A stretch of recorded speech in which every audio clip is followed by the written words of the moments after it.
यंदा मान्सून लांबण्याची शक्यता भारतीय हवामान विभागाने वर्तवली आहे। दिवसेंदिवस उष्णतेच्या झळा वाढत असून पाणी टंचाईची समस्याही डोकं वर काढू लागली आहे। कल्याण डोंबिवलीतही पाणी टंचाईचा प्रश्न गंभीर होण्याची चिन्हे दिसू लागली आहेत। याच पार्श्वभूमीवर कल्याण डोंबिवली महापालिकेने जलसंपदा विभागासोबत महत्त्वाची बैठक घेऊन पाणी पुरवठा कपातीचा निर्णय घेतला आहे।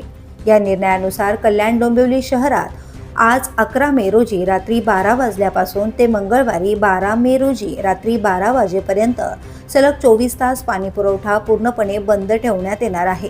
खबरदारीचा उपाय म्हणून हा निर्णय घेण्यात आला असल्याचं सांगितलं जातंय। पावसाळा उशिरा सुरू होण्याची शक्यता आणि उपलब्ध जलसाठ्याचे योग्य नियोजन करण्यासाठी ही कपात आवश्यक असल्याचं केडीएमसी प्रशासनाने स्पष्ट केलंय। भविष्यात पाण्याची टंचाई निर्माण होऊ नये यासाठी आतापासूनच खबरदारीचा उपाय म्हणून हा निर्णय घेण्यात आला आहे।